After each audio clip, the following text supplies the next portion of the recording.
sont les solutions aux doléances de pétroliers en ce qui concerne le secteur des assurances? Nous en parlerons dans cette édition Zoom Eco Live, mais aussi, que dire du fonds alloué du secteur de l'agriculture en 3 mois en République démocratique du Congo? Ceci constitue la charpente de notre édition du jour. Mesdames et messieurs, merci de rester fidèles et bienvenue à ce nouveau numéro consacré à l'évolution des activités économiques en République démocratique du Congo. Nous allons débuter d'abord avec les nouvelles en bref et on se retrouve juste après.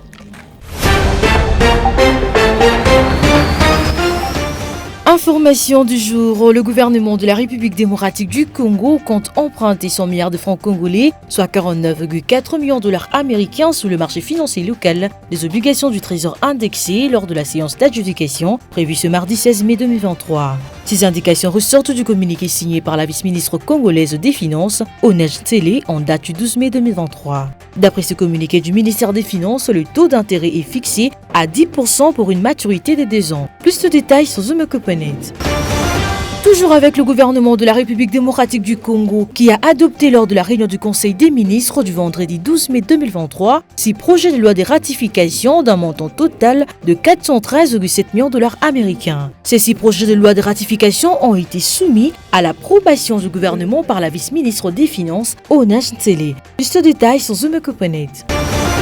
Poursuivons ces informations, toujours avec le gouvernement de la République démocratique du Congo qui a adopté cette fois-ci, le vendredi 12 mai 2023, en Conseil des ministres, le rapport succinct sur la liquidation de la compagnie ligne aérienne congolaise. Présenté par la ministre d'État, ministre du portefeuille, Adel Kanida, ces rapports renseignent que le créancier certifié sur l'État congolais s'élève à 15,146 millions de dollars américains. Plus de détails sur Zoom Copenhague. Enfin, le président de la République démocratique du Congo, Félix Tshisekedi, s'est dit fier du travail abattu par l'Inspection générale des finances dans la lutte contre la corruption et l'assainissement du milieu des affaires. Le chef de l'État congolais l'a fait savoir le 11 mai 2023 au Forum économique des Gaborone ayant réuni plusieurs entrepreneurs de divers secteurs. Plus de détails sur Zoom Copenhague.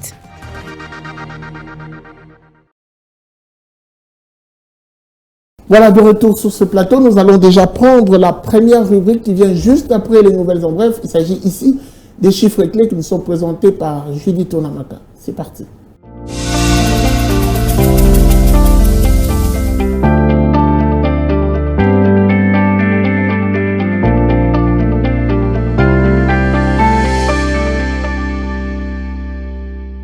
Judith Onamaka, bienvenue. Merci Guy. Alors c'est un plaisir d'être avec vous encore une fois de plus sur ce plateau. Nous allons débuter déjà votre rubrique avec cette question qui nous ramène prélever le taux d'échange en République démocratique du Congo. Qu'est-ce que l'on peut retenir? Voilà, concernant le taux de change en RDC, on peut retenir qu'à l'officiel, 1 dollar se troque à 2036 francs congolais, 1 franc CFA s'altère à 3,70 centimes et 1 euro à 2304.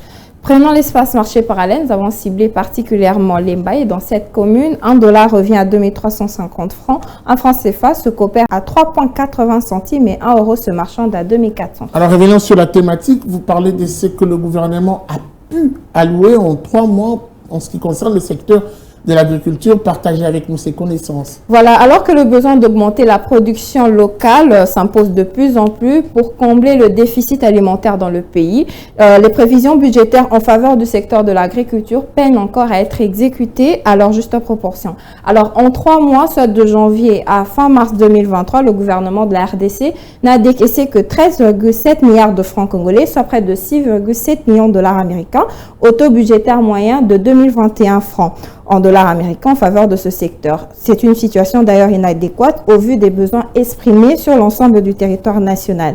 Et au cours de cette même période, le gouvernement devait allouer 383,6 milliards de francs congolais, soit plus de 189 millions de dollars américains au secteur de l'agriculture. C'est quand même une enveloppe importante. La question qui vient, à quoi est-ce que ces fonds ont servi? D'après les états de suivi budgétaire de la Direction générale des politiques et programmation budgétaires, ces fonds du gouvernement congolais en faveur du ministère de l'Agriculture n'ont servi que pour le fonctionnement du ministère à hauteur de 234 960 820 francs congolais. Et la rémunération dans ce secteur a coûté plus de 13,5 milliards de francs congolais. Et notons que les rubriques telles que investissement sur ressources propres, investissement sur transfert aux provinces et entités territoriales décentralisées n'ont connu aucun début d'exécution. Alors, on va parler de 2023, justement, combien le gouvernement congolais prévoit d'allouer pour le secteur de l'agriculture. Voilà, pour toute l'année 2023, le gouvernement congolais prévoit donc d'allouer une enveloppe équivalente à 1534,6 milliards de francs congolais dans ce secteur. Merci beaucoup à vous pour ces précisions. C'était un plaisir.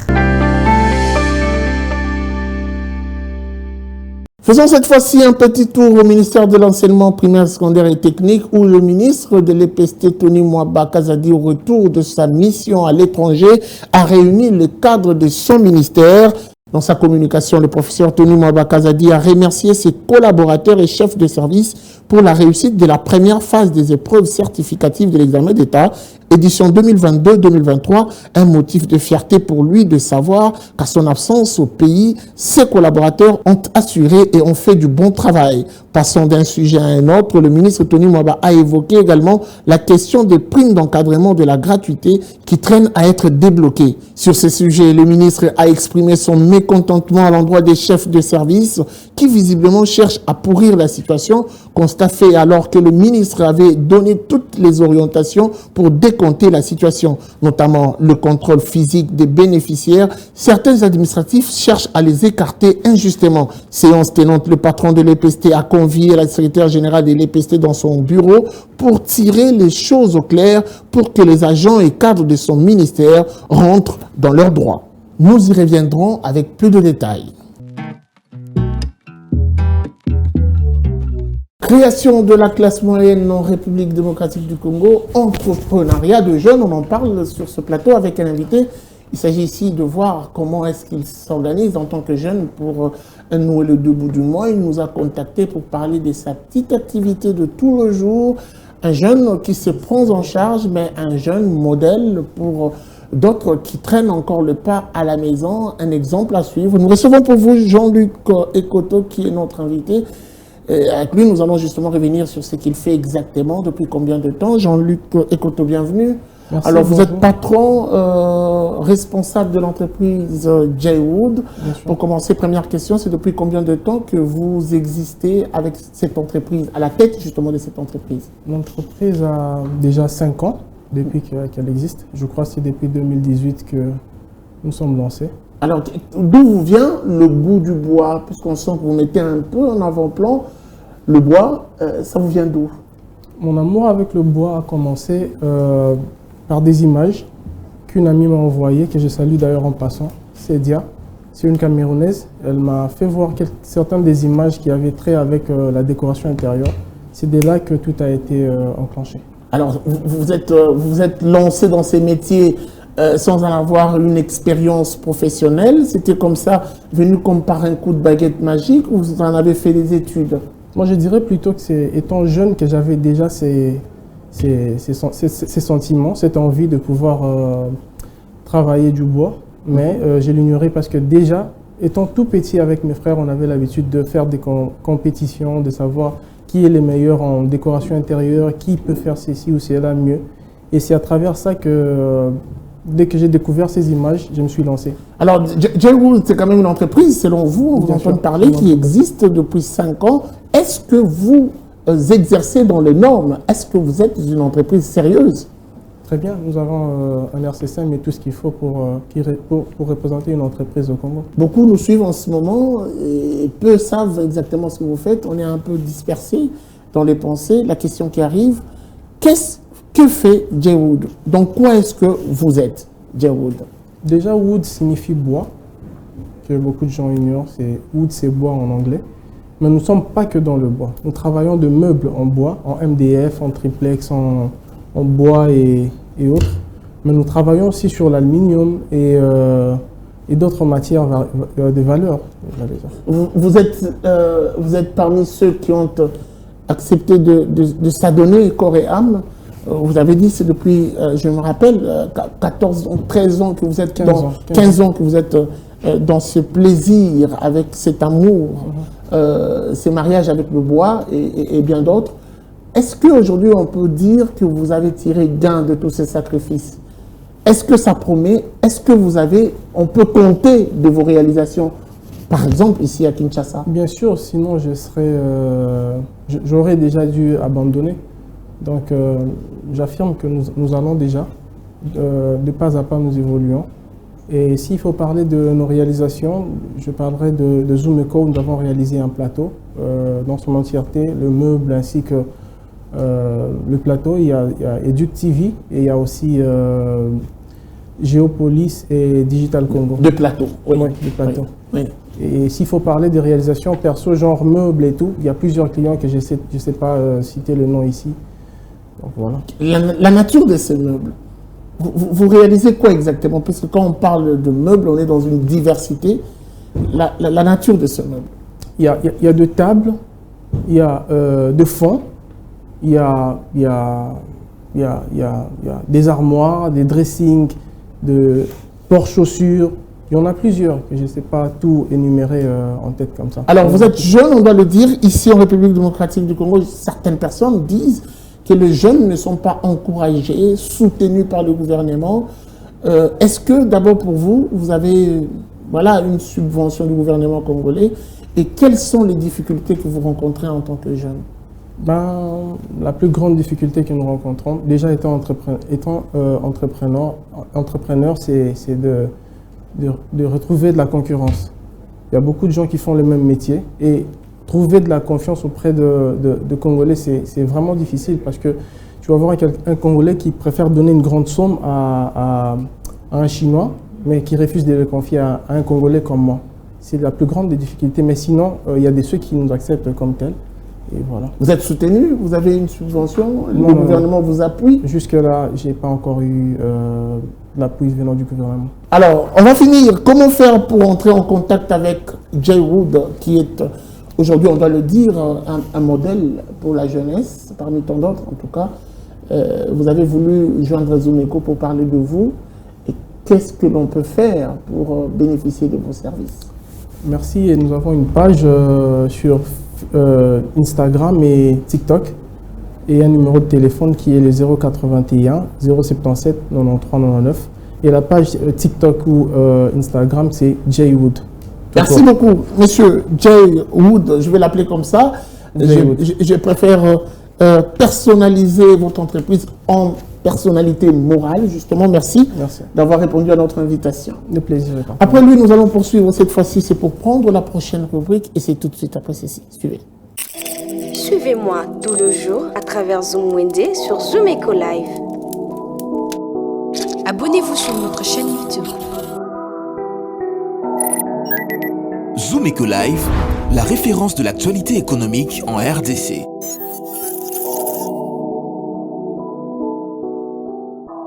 Il est temps pour nous de faire le marché avec vous ensemble. Nous allons déjà décoller pour le marché du jour avec notre présentatrice de tout le jour.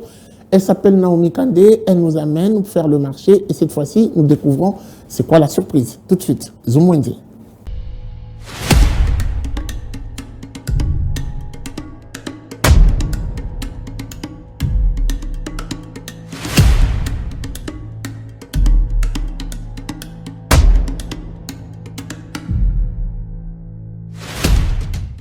Naomi Kandé, bienvenue. Merci Guy. Le marché, c'est avec vous. Qu'est-ce que vous nous ramenez aujourd'hui? Tout à fait. Lorsqu'on attend l'arrivée d'un bébé, il est primordial de s'apprêter en matériel et accessoires pour accueillir le nouveau-né.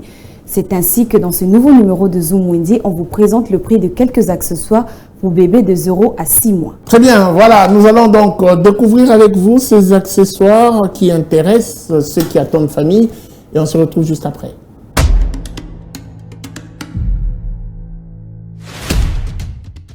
Commençons ces nouveaux marchés avec le prix de biberon qui varie entre 4 600 francs et 50 000 francs. Cela dépend de la marque. Un ensemble de biberons et assiettes coûte 25 200 francs. Une assiette de repas avec couvert, le prix se fixe à 28 000 francs. Vous pouvez aussi vous procurer une paire de couverts uniquement à 2 000 francs, mais aussi un ensemble de 3 couverts pour le repas du bébé au prix de 7 500 francs. Pour garder le biberon de vos bébés toujours aussi propre, une brosse de nettoyage coûte 5 600 francs. Une paire de gants pour bien nettoyer se vend à 10 700 francs. Pour le bain du bébé, un bassin se vend à 40 500 francs. Un ensemble de bassins et seaux se vend à 75 600 francs congolais. On trouve aussi le bassin pliable au marché de Kinshasa à 163 800 francs congolais. 12 900 francs est le prix fixé d'une serviette de bain. Vous trouverez aussi des serviettes avec capuche qui varient entre 12 200 francs et 31 500 francs. Un sac de bébé de la marque Chico se vend à 40 000 francs. Pour éliminer tout microbe, un stérilisateur et chauffe-biberon, le prix se fixe à 50 000 francs. Et pour enfin finir, un coussin d'allaitement revient au prix des 42 $ américains.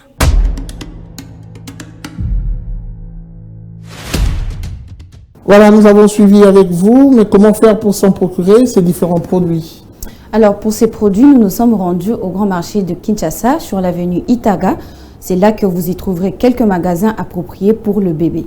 Merci beaucoup à vous, Naomi Kandé, pour ce marché. Je rappelle que vous étiez à la présentation de votre rubrique Zoom Wendy. Merci, Guy.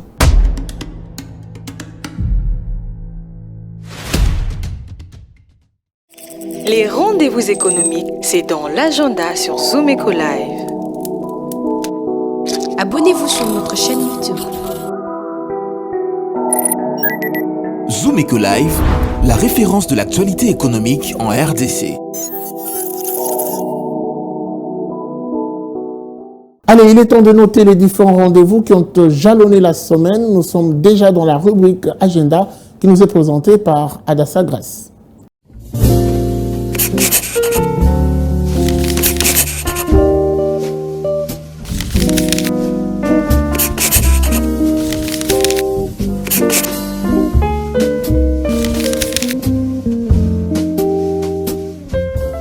Bienvenue à l'agenda. Voici les entrevues du jour. Le Forum Europe-Afrique, la Tribune, a débuté ce 15 mai avec comme thème « Nouvelles ambitions, nouvelles ressources, nouvelles technologies » et se clôturera le 16 mai prochain à Marseille. Un autre rendez-vous à prendre avec la Cour constitutionnelle qui prépare un colloque international sur la justice constitutionnelle et les contentieux électoraux à Kinshasa du 18 au 20 mai prochain. Cette fois-ci, la Chambre de commerce et d'industrie franco-congolaise organise à son tour une nouvelle session After Work le vendredi 19 mai prochain de 17h30 à 19h30 à Kinshasa. Et cette session sera axée sur « Osons le GUS pour un commerce extérieur réussi en RDC ». Et pour finir, notons également que la valeur ajoutée tiendra une session spéciale Acte 3 le 20 mai prochain à Kinshasa à partir de 15h et abordera le thème suivant « Bâtir sa propre légende n'est pas une légende ». Merci de nous avoir suivis. Au revoir.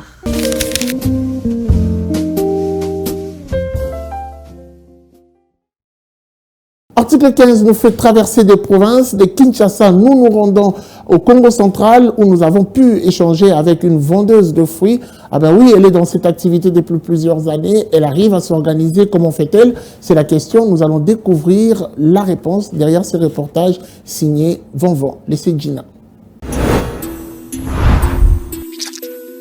Débrouillard jamais, jamais, jamais. Débrouillard jamais, jamais, jamais. Débrouillard jamais.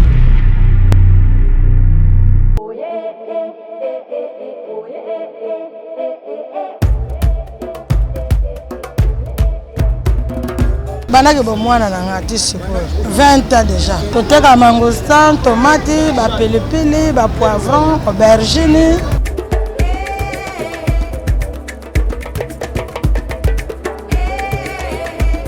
bavantage ezalaka tozoteka biloko na biso yango tobokolaka bana na biso tozofutela bana mbongo na classe liesa bandako na biso kobokola mpe bana kitoko.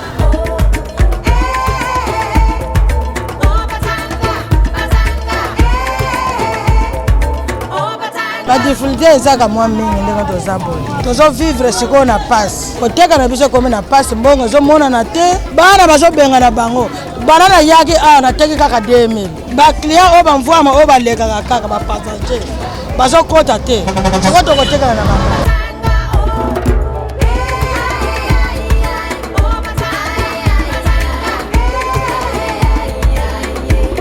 Mama wana vana na ndako asalaka eloko te abima bana koluka mpo soki azoluka te moya kobokola mpe bana bien eza te biso tolalaka na tanto tolalaka awa tozoluka mbongo mpo tobokola bana na biso.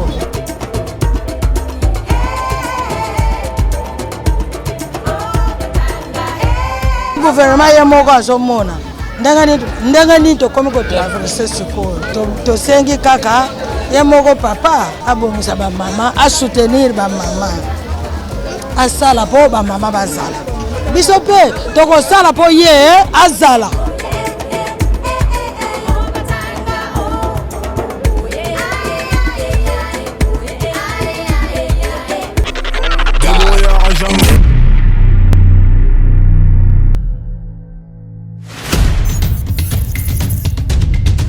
Nous avons pris l'engagement de toujours vous servir en vous donnant l'essentiel de l'information économique en RDC. Mesdames, Messieurs, c'est un plaisir de vous recevoir chez vous. Le gouvernement congolais dirigé par le Premier ministre Jean-Michel Sama Lukonde n'est jure que par la réduction du train de vie des institutions. Merci à vous, Judith Piombo, pour ce dossier. Merci, Unamaka. Désormais, suivez-nous à 19h30 sur la RTNC du lundi au vendredi avec le même plaisir. Zoom Eco Live, la référence de l'actualité économique en RDC.